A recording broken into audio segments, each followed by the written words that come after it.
And we'll go to Ms. Lesko from Arizona for 5 minutes. Thank you, Secretary Granholm, for coming here today. I've seen one analysis that shows that DOE will spend at least $150 billion over the next 5 years, maybe significantly more. In your budget request, you use the term equity 137 times.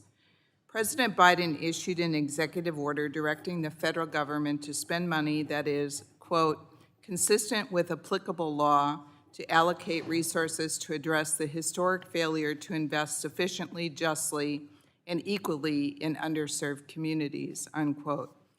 You have been directed to spend $150 billion by Congress. Will you provide to this committee the specific applicable law passed by Congress that allows these dollars to be spent in a manner to address the historic failure to invest sufficiently, justly, and equally in underserved communities? One of the laws is through the Inflation Reduction Act. There is a low-income adder that allows for, it's an additional incentive, a 10% incentive for those who are building out solar, for example, facilities to locate in communities that have been disproportionately affected, perhaps by negatively by pollution, or have been a disadvantaged community economically.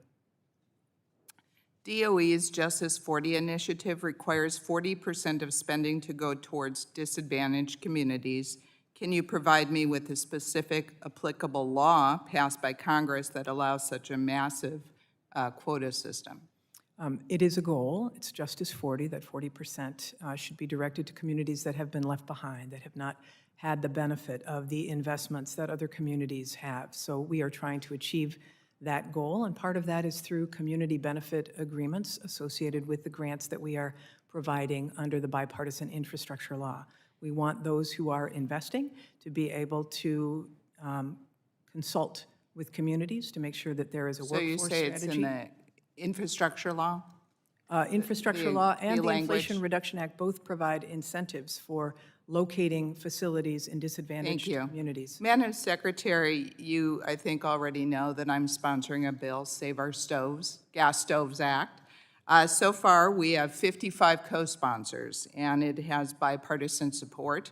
And 29 of my Democratic colleagues voted for a similar amendment. In fact, it was the same language on H.R. 1 to save our gas stoves. I wrote a letter with 70 other members and submitted our comments for the record on your rulemaking that would ban gas stoves and effectively ban gas stoves in America. I think it's unfortunate that we have to introduce a bill to reverse an unnecessary anti-consumer choice rule by Department of Energy. On DOE's website, it states, it claims that the federal government is banning gas stoves are absurd. Yet, here are the facts that I know. DOE's first approach was to set a requirement of the proposed rule at max tech requirements, which DOE itself said would eliminate 96% of the products available today. Setting a max tech requirement has never been done before for household appliances. After pushback, it appears that DOE revised their information and subsequently determined half of the products would be eliminated from the market.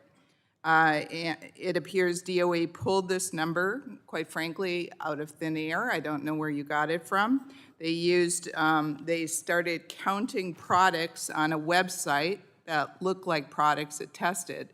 DOE, of course, has no actual basis for knowing if the products it found meet its proposed standard because it did not test them. To date, DOE provides no data or substantiation for how it determined the models on retailer websites would meet its proposed standards. This proposed rule puts at risk at least 1,000 manufacturing jobs in just one company in Arizona. And quite frankly, it eliminates consumer choice. According to DOE's own estimate, the rule will save only $21.89 per stove over a 14-year period, or $1.50 per year, or 12 cents a month. And then DOE said somehow that equates to a saving of $1.7 billion. Finally, the projected gas emissions reduction is equivalent to about 8 hours of Chinese coal plant emissions. And so my statement is, why in the world would we want to increase funding for the Department of Energy when it appears that they're going after consumer choice and, quite frankly, Americans? Thank you, and I yield back.